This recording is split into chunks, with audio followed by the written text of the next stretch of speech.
Mbotelabino Balandi à Grand Rendez-vous, émission sociopolitique présentée par Norengolo, Tozawana Ponakope Sabino. Actualité, il y a République démocratique du Congo, Tokobeta Masolo, Maïtali, consultation politique, pourquoi pas aussi. Tolobela Maïtali, crise sécuritaire à l'est de la République démocratique du Congo. Pour en parler, Tozalina, Monsieur Babi Mingo Azali, coordonnateur national de la société civile plateforme Congo, mon pays, Mbote Nayo, Ndeko Babi Lumingu. Mbote Ndeko Ze, Mbote Nabayi Kongomani Banso, Bakolanda Biso na Mokolo lelo.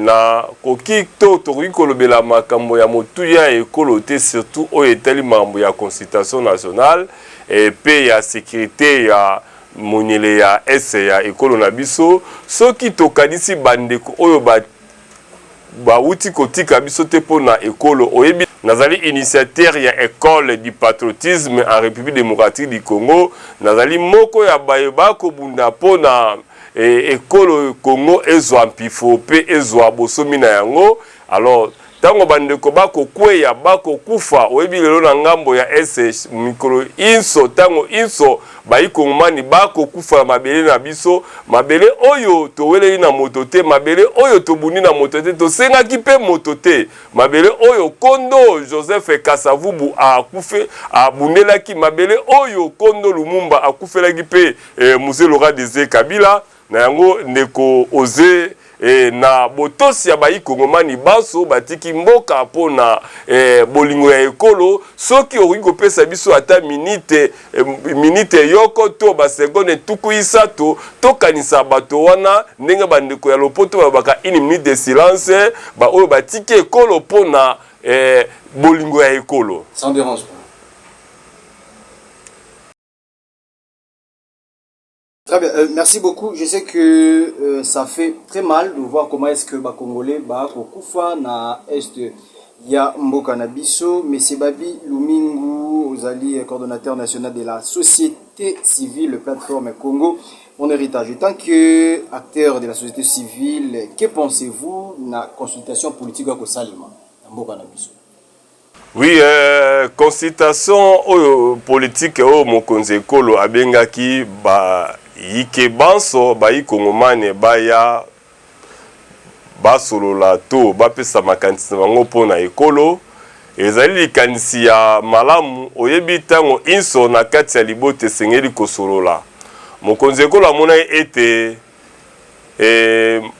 bokonzi na ye ezali ya koninga mpe mboka ezali na nkokoso oyebi topesaki ye confiance 5 ans ngana yebisaka Mokonzi Kolo mingi kozala mokonzi to kosala na palais de la nation ezali kozala moto ya lokumu te kasi ali kozala locataire topesaki confiance ya 5 ans akamba biso topesaki ye charge ya Congo mobimba c'est-à-dire sécurité na biso topesaki charge ya misala na biso kolia pe komele kelasi ya bana to kosala banzela nyonso mukumba ya Congo topesaki epada ye mais Mokonzi Kolo ateli ete na mukumba inso to mnambo to misala topesaki ye koto ya sécurité to ya ko veiller sur l'intégrité territoriale moi kokoso ezali pamba ta sala ka ye moko te oye Mokonzi Kolo tofotaka na programme ndeko oze tango tofotaka na programme ye moko lokola azali moto ndeko kondo Mobutu alobaka ete le chef d'état n'est pas un magicien pour azali sika nyonso ataka gouvernement pona kosunga ye pona ko exécuter programme na ye mais eko sosola ete gouvernement oyo ekoki to ekomi esika ye alingi te po mission apesaki bango bakokisi yango te pamba te ndambo na biso ya ese ne na ute koloba d'entrée de jeu bandeko bakokufa chaque jour tango nyonso pona bato bakoanviye bozwi oyo nkolo nzambe apesaki biso abi ete gouvernement oyo epesi ye penza to esungi ete yango asengaki ete cette fois-ci abengi ba opposa parce que oyebi ndeko ose sengeli toloba ete toloba sembo bandeko ya union sacrée pe bayoka biso lelo union sacrée bazali bakonzi ya ekolo te mokonzi ekolo tango toponaka ye toponaka ye bato baponaka ye ezalaka mingi ndambo ya famille politique na ye bayike baponaka ye te bazalaka pe na bato na bango mais ntango akomi mokonzi akomi mokonzi ya bakongomani banso c'est-à-dire ndenge mwana mboka Félix Tshisekedi Tshilombo azali wana azali mokonzi ya Martin Fayulu azali papa ya Moïse Katumbi ali papa ya Joseph Kabila ali papa pe ya ngai pe papa ya yo ndeko Ozé alors ntango amoni ete kokoso azali na bana oyo apesaki confiance bakoki kopesa ye résultat malamu te abengi biso banso to ya to sangana ezali initiative ya malamo pamba te mboka nde eza menacé vous savez ndeko Ozé na bakango tango nyonso oyebi likambana lisangana kokamba kombo nango Congo mon pays Congo ezali mboka la yo, eli mboka mwana mboka Joseph Kabila, ezali mwana mboka Félix Tshisekedi, eli mwana mboka Fayulu, eli mwana mboka Moïse, eli mwana mboka Vital Kamerhe le pacificateur, eli mboka pe ya mwana mboka Jacques Konde Mombo, ezali mboka ya mwana mboka Mimi Tumba pe ezali mboka ya mwana mboka Benedite Landu, c'est-à-dire ezali mboka banso na ngina loba. Soki na tengi ba kombo ya moko to mibale ça la ba yike pasité parce que na eza bolingonde ya mboka nde kotinda ngai na loba Congo ezali eloko ya biso banso c'est-à-dire ngai nazali mama na kokambalisanga oyo Congo mon pays oyo ezali yo ozali membre ata mokonzi ko ali membre lisanga na kokamba c'est-à-dire na kata lisanga na biso tolobi ete na préambule na biso Congo ezali bien commun na biso banso esengi biso banso to luka Tombwa ma ekolo oyo mokonzi ekolo pe lokola azali membre ya Congo mon pays à comprendre que esengi tombwa ma ekolo membre gouvernement to bato apesaki confiance na gouvernement bakoki kosunga ye te na sécurité parce que sécurité ya peuple ezali objectif na ye phare ayango abengi biso banso pona ngai consultation nationale ezali likanisi ya malamu ezali likanisi ya mabete ndeko Ozé. Maintenant, les lots, toujours comme on a politique de Tibino, vous avez kine pour la consultation nationale. Est-ce que intérêt à la population est aligné de Kouban? Négocier ngala imoyi politique était nali mokambia société civile. Oyebi tango boko le ba politique, parti politique, tant obi lipa. Taba yu parti d'un pain, ezali ndambo ya lipa, ezali lipa mobimba te. Ngala zali mama ya bayi kongomani banso, nazali lipa mobimba. C'est-à-dire nazali na moto na songe pe nazali na moto nazali na katikati bayi politique bazali na ba idéologie batala ka intérêt na bango mais biso to kotala intérêt ya ekolo c'est-à-dire mokonza omoni tango basala ka ba consensus na mongo ya ba parti politique na koye biso likamusu ba kongomane koyi kokamusa bango je suis parmi les pareils à union sacrée parce que ngai na sezaki mokonzi depuis 4 mois avant à initier concertation nationale à ça qui na mandat na liboso. Et d'après ça qui me conseille ba grande directive na cahier de charge na biso ya Congo mon pays ya société civile. To ebisa cahier abenga bayi Congomani na dialogue patriotique. Ezaki le 7 et le 20 juillet 2020.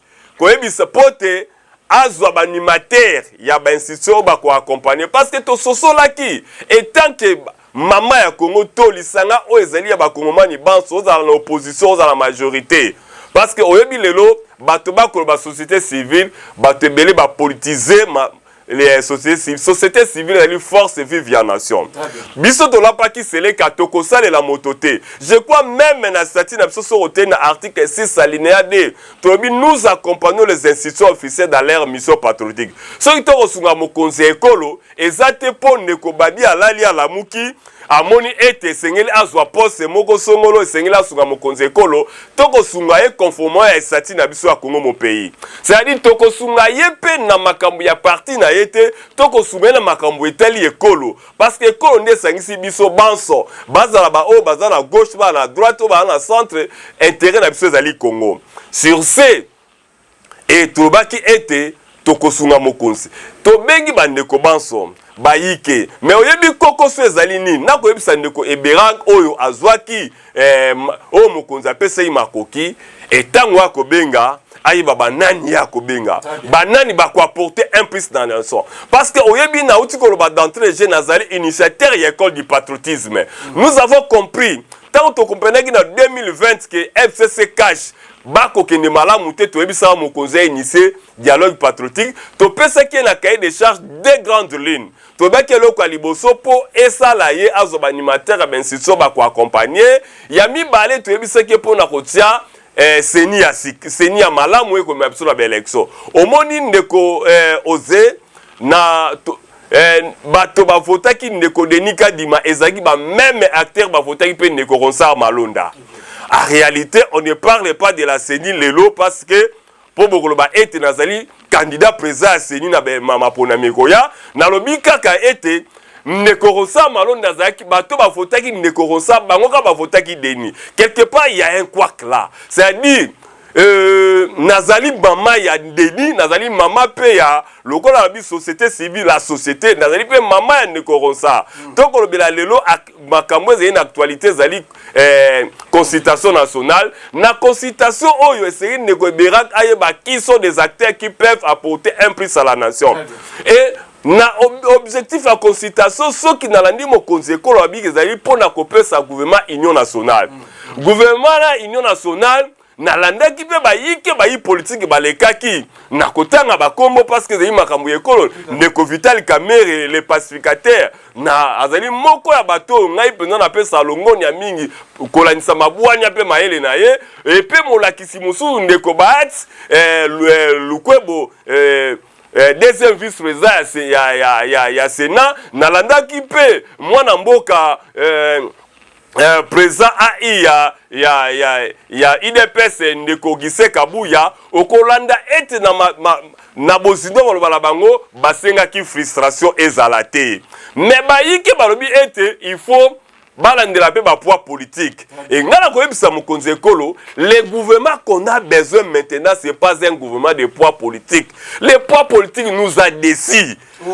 Les poids politiques et même mboka ndi na échec oyo gouvernement oyo et pesi mokonzi ekolo résultat te ezali gouvernement ya ba poids politique et sur ce ndeko ozetika to lo basembo parce que si nous parlons de la nation et c'est tous wakango na limemia pizza. Pour gérer la nation, ce n'est pas le poids politique, mais la nation a besoin de patriotes. Bato balingi ekolo. Moment oyo mokonzi ekolo, bato bakosungai ba o balingi ekolo. Bato bazala ba poids politique te. Les poids politiques aujourd'hui nous ont déçus parce que lelo tant que nous avons le gouvernement ya toko benga gouvernement ya Mama Suminwa premier ministre ata tozonga sima gouvernement ya ndeko Sama Lukonde o ba benga ka le wario na lobaka uta e bandeli batika ba titologie pe ba titre mais basala mosala toko juger bango na misala et bato ba welela ki ba poids politique o mona ete bat yike o bazali na kati ya gouvernement oyo ezali ba poids politique ndem tetinda ki bango mais les poids politiques n'ont pas aidé les chefs de l'État. Nous avons besoin des patriotes. Bato bazali na makanisi ya malamo o bazali na bolingo ya ekolo mboka oyo ndeko oze sengeli boyeba bino oza mopanzisa ngo malamu mopanzisa ngo monene na ekolo oyo epe ya investigation kota na bozino oyeba oko comprendre bato balingi mbongo ya Congo pe kita Congo me balingi Congo te esika ne libunga tozali na yango na kopesa exemple vous croyez ba yike ebele ba ke kosima minduki bazali bato ko si ba minduki ba yike bazaki ba député baliaki misolo ya Congo bazoki ba salaire ya malonga oyo fonctionnaire azali na yango te oyo militaire azali na yango te mais lokola bazali sous da ba faire te la gestion te basimi mandoki pona koboma ba yike boyebi ba Congolais mingi bakufi na bakamwa ya mandoki oyo. Merci beaucoup Ndeko Babi. Est-ce que FCC a pu faire part de la consultation nationale ou Ndeko Ozé je crois tango mokonzi ekolo abengi ba Kongomani baya aponaki elongi ya moto te aponi ngambo ya parti politique tabengi ba Kongomani banso. Moi je l'ai dit dans plusieurs plateaux ata bakokota na gouvernement te sengeli bandeko baya. C'est pas les FCC figurants. Oyo bazali balati elongi ya FCC mais bazali na monter na FCC. C'est-à-dire les FCC, on connaît aujourd'hui quels sont les animateurs du FCC. Tu dis quels sont les animateurs. Parce que il y a IDPS, les lots de ceux qui ont Gise Kabuya Zalité. okoko lobelanga makambo INC te ndeko oze lelo soki Vital Kamerhe azali te. Oyi kolobela pe lelo makambo ya Congo mon pays te lelo soki ngai mwana mboka Babilu Mingu nazali te. C'est-à-dire il y a des animateurs dans lisanga na kokamba ba professeur d'université bazali. Ba docteur bazali, ba nganga mayele belé. Mais si on parle du Congo mon pays, on voit Babilu Mingu. Et ça lokola tango ba kolobe ensemble, on voit Moïse Katumbi. Tango ba kolobe la FCC, on voit mwana mboka Joseph Kabila. Tango ba kolobe la IDPS to komona mwana mboka Ogise Kabuya. C'est-à-dire tokosenga na mwana mboka le professeur docteur Eberang et soki ba possibilité zali pe tokoyebisa ye abenga mwana mboka Joseph Kabila apesa invitation parce que azali moko ya bana mokonzi ekolo tango ya azalaki mokonzi ekolo mwana mboka Félix Tshisekedi ndeko benga ye président de la République c'est-à-dire au lelo Félix Tshisekedi président la biso banso ba pesa pe bandeko lokola ba Alain Bolozwa ba invitation ba Dos Ndombasi ba pesa ngo ba invitation ba pesa pe bandeko lokola Moïse Katumbi invitation tango ba ko ba FCC soki ba kopesa mwana mboka Kabila te ba pesi obe minaku ba pesi mwana mboka lokola Shadar Ramazani lokola mwana mboka Ferda Kambere ba abenga bango parce que mokonza mboka tango apesi mission a émissié à consulter classe nyonso. Kobenga ba oyo soko lelo obengi prenons par exemple c'était à l'aide de Louzeï na Congo mon pays. C'est-à-dire bon je Congo mon pays parce que je suis encore vivant, c'est moi qui gère le Congo mon pays. Est-ce que oko linga pe ne tangi so ba kombo ya batu ya FCC eko sukisa na Congo mon pays ata ba bengi yo te ba bengi moko ya kati ya lisanga. Est-ce qu'il n'y a pas FCC, n'a pas FCC parce qu'ils allaient union, il y a parti politique qui est belé. Ndeko Joseph Kabila o azali autorité morale ya FCC akolinga pe apesa ba o ya yepe ba ki ndeko faire part na kati ya consultation. Et ndeko oser na mono retourne nga ba mituna FCC ba parti politique les allaient belé na Congo. Pourquoi toujours retourne moi je ne parle pas des partis politiques. Tango tuninga mamu ya ni na ebisi na pesi bandakisa, je ne suis pas le porte-parole d'un parti politique. Ata comme konze ko nazali porte-parole na été. Nazali porte-parole ya Congo parce que na ndima ki ko sale la Congo comme église au milieu du village. Je crois nous avons manifesté notre volonté d'assister à la consultation. Peut-être que nous avons côté du gouvernement. Mais moi, je Babilu Mingu. Ceux qui ont ministère dans le gouvernement, sont chargés dans le gouvernement. Nous avons des cadres dans la société civile. Ce n'est pas nécessairement moi Babilu Mingu qui est la ministre. Parce que j'ai d'autres ambitions de servir la nation hors le gouvernement. Oyebi ndeko oze nazali moko na otiko loba d'entrée je nazali candidat présent Yaseni. Nalobaki ete pa ba kongomani banso nazali na posa Yambonat kufa natika mokila bakoko natika une bonne élection na ekolo oyo, une élection qu'on appelle élection festival. Pona nini oyebi to tiko sala élection ebele, élection sur la kara na kokoso. Parce que bato bako kambaseni ba mingi bazali na ba tendance politique.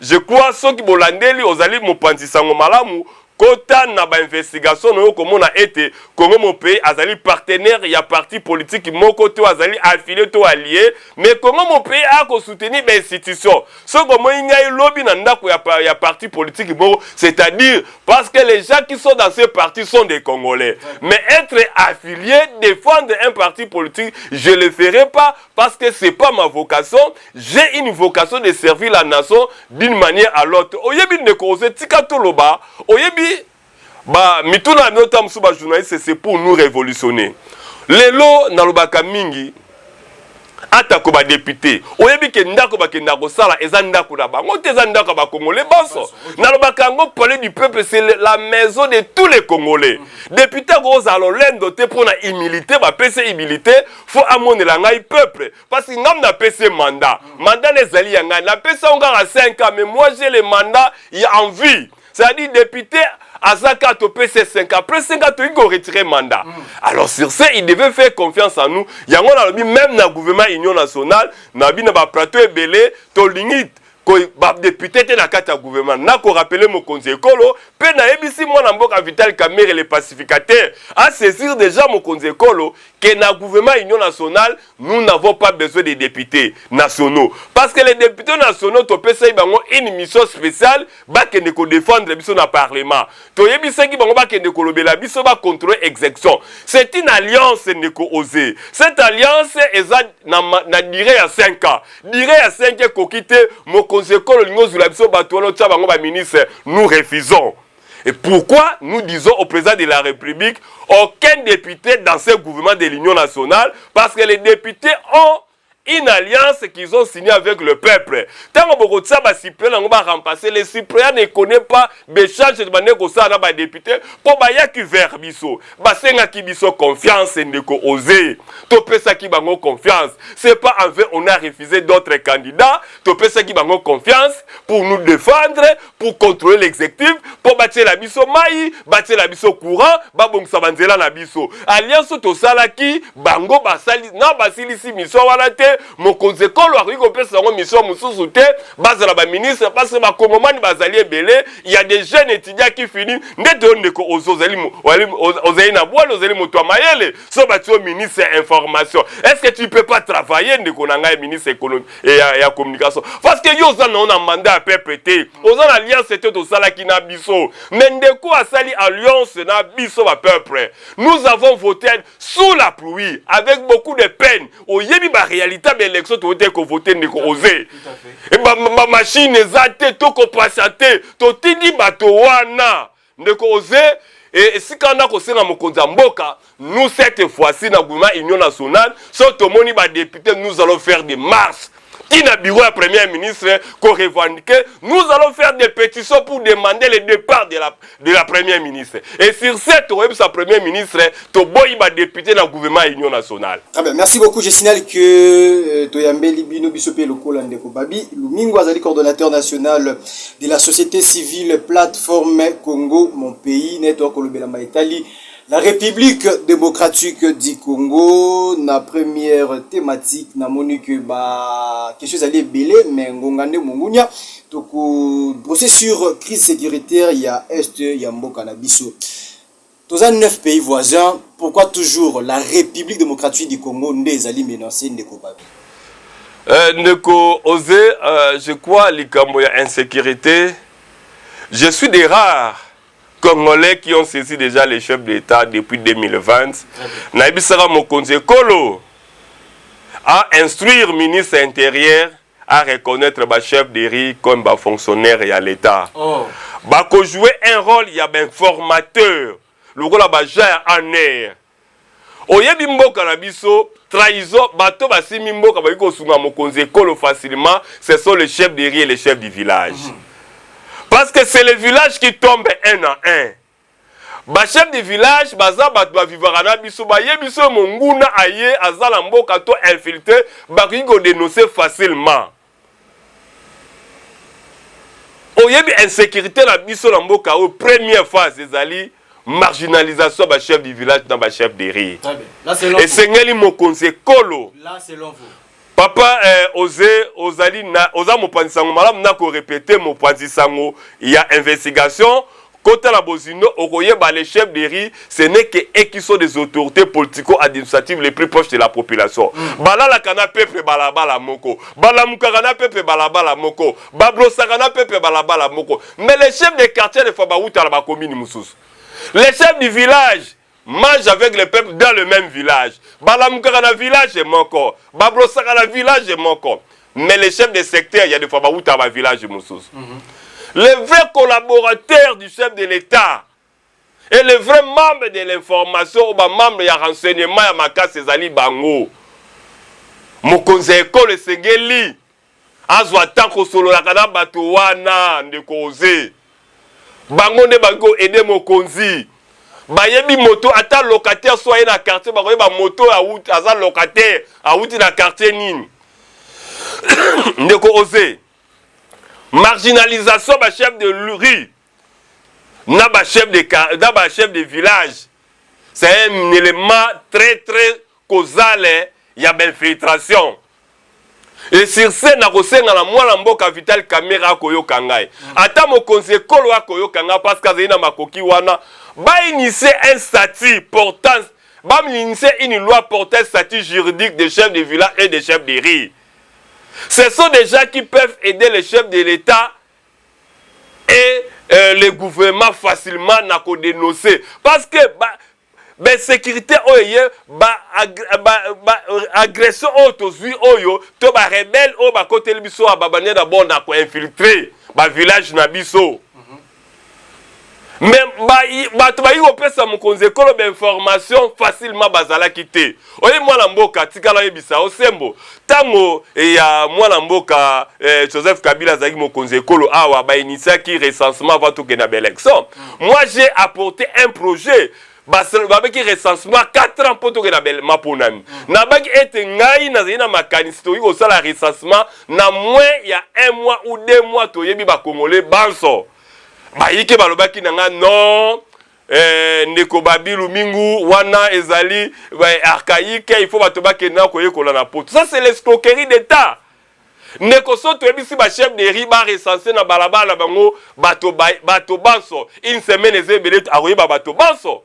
À copier sur la chef de quartier. Chef de quartier, une semaine à salle étude. Après une semaine, à copier c'est pas, il y a bourgmestre. Bourgmestre, après une semaine, à copier sur la province. Dans 1 mois, ministère intérieur à Rozoba donner c'est facile. C'est-à-dire, les chefs de riz, tant on a koloba, bangonde bazali, ba autorité, l'État, bango présent pene, oyebi bazala d'exigence c'était. Ndeko osé comment ezali bien na biso banso très bien bayike bato ba infiltrer so mboka o infiltration ezali na tous les coins ya mboka na ganga ki na lobaki ba bobondo na Congo central ti lelo bato ba ko tiaka te bato ba ki na ba ngombe ba même bato ba ki na ba ngombe bango ba bimaki ba bobondo na ngambo ya bandundu.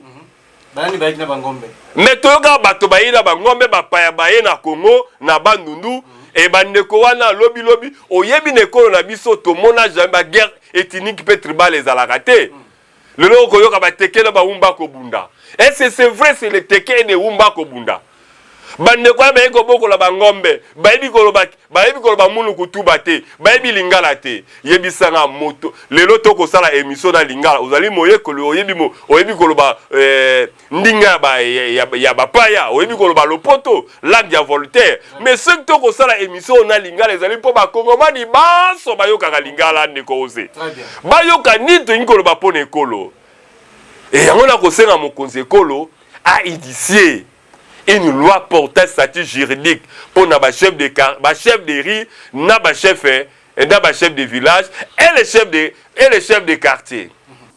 Très bien, merci beaucoup. Nous chutons déjà vers la fin de cette émission.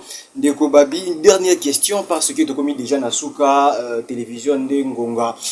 Lelo tomonaki ndeko na biso azalaki président ya CENI mais lelo aki aussi mamando qui pour kabundisa ba imboka ou etalika kaye ba argument na ko pousser. Lelo banino koloba na ba auto ko pesa confiance na en tête ya République démocratique du Congo na biso. Entre autres ndeko nanga azalaki moko na kati ya mboka na biso akonzaki ba élection. Ndeko oze likambo ya mandoki oyebi tokendaki sans city tolapaka seleka biso banso tozwaki mokano na ekolo oyo toyi kozwa susu pouvoir na mandoki te na makasi te. Vous savez lelo ndeko nanga na kosenga ye asenga bolimbisi pe a repentir pa bayi kongomani banso. Je crois azalaki président CENI na élection ya 2018 ye mutu apesaki biso maponami oyo epesaki mokonzi ekolo mandat liboso nalobaka yango mingi soki c'est vrai ndeko nanga azali congolais bato ya bakoboma parce que la guerre c'est perte ba vie humaine bazi bakongomani bazali bétranger te lelo soki asili siko boma bakongomani banso a Roma président banani Et sur ce, je suis contre la guerre. Et tant que les c'est parfois dans la mesa moko, tout solo la parce que les Congo nous appartiennent tous. Très bien. Nakosenga na ba yike o nous basimi mandoki batika mandoki. Je salue d'abord l'initiative via Qatar. Bakende kosola, neko oser nous allons commenter dans ce dossier après Qatar. Toka nini bakosola kuna nini bakopesa, mais moi je conseille à toutes les parties prenantes de privilégier la nation. La seule bien-être que nous avons, c'est la RDC. Parce que bato bakokufa bazali bapayate bazali pe na makila lokola ngai na yo ndeko oze. Kanisa bato bakufi na guerre wana so ezalaki yo ndeko oze. Alaki ngai ndeko babi, ali yo ndeko koyoka ngai. To ezali moko ya mwasi tu abana na yo. Combien plus fort ces familles souffrent.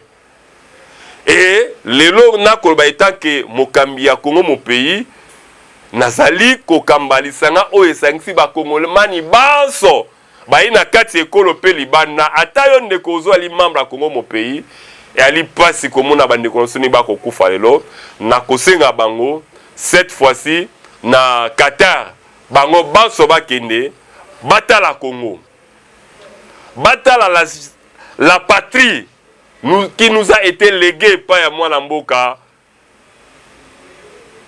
Kasavubu et pas mwana mboka Lumumba. Oyebi ndeko ozetika na parachevé sika oyo. Très bien. Oyebi soki nekolo oyo bayike batoyo ya mayele banganga mayele bayine ekolo oyo bazaki avant indépendance tonga tozwa indépendance te. Tala ndakisa mwana mboka Joseph Kasavubu. Bayebi se toko peso indépendance malobi na kozwa indépendance c'est faux adversaire politique na na boloko abima. Tala bolingo oyo bato wana balaki nango. Ça dit si on parle de la patrie on doit bannir nos intérêts. C'est oyo konyo ko la biso baye bakaba congolais bakoma bazé na makila o nzamba pesa kibango. Les sangs des Congolais vont venger. Tozela motuna utikotu na ngai tozela décision le 9. Après le 9, Togoyeba ko commenter et nous allons dire, et la société civile Congo mon pays va prononcer sur les affres de guerre qui ont servi notre pays depuis 96. Négocier au côté de la guerre oyo lelo nan ndeko nanga. Mais guerre oyo bandi lelo te négocier. Le pays a perdu combien de gens? Bato ba kufi na mboka na biso. Ils peuvent composer plusieurs pays. Et là, mboka oyo pas même na 1 million d'habitants. Mais combien de Congolais sont tombés dans la guerre, affaire de guerre oyo. Et sur ce, tango nyonso ndeko oser okotambola kanisaka bandeko bazana este. Très bien, merci beaucoup ndeko Babi Lumingu tokomi na suka ya émission na biso émission na Yopé lokola étant que congolais le banini na suka ko pendant 30 secondes ya pamba par rapport ya consultation nationale et puis crise sécuritaire ya kati mboka na biso. Vous regardez juste la caméra. Oui, ndeko oser pour na mametali consultation ici na uti koloba mambo ya sécurité et puis na uti ko procès na kosinga kaka na ba Congolais balinga Congo. Na kosinga na ba Congolais ba comprendre que non si sont Congolais on a un seul héritage légué par nos ancêtres c'est la RDC. Soto lingi Congo tokoboma ba Congolais te. Soto lingi Congo tokoyiba mbongo ya Congo te. Soto lingi Congo tokowelela te kibongai. Soto lingi Congo tokopie mboka oyo te. To linga Congo c'est la seule c'est-à-dire le seul bien-être oyo bakoko batikela kibiso l'amour de patrie na pesi mbote na bakongomani banso balandi biso na pesi mbote et pas ya ba membre nyonso ya Congo mon pays na bo sanité ba membre ya Congo mon pays ba eli banda équipe na yo nyonso ndeko oser et oyo ba kosala po émission oyo eleka bayi kongomani banso bayoka mongongo na biso na bosanité mwana mboka Jacques Konde Mombo na PSP mbote na ba membre nyonso ba Congolais banso bayi na ngambo oyo ezali occupé pa ya rebelles peuvent agresser et nous les apportons à cœur. Nous pensons à tout ma nabango. Aussi na bancaire.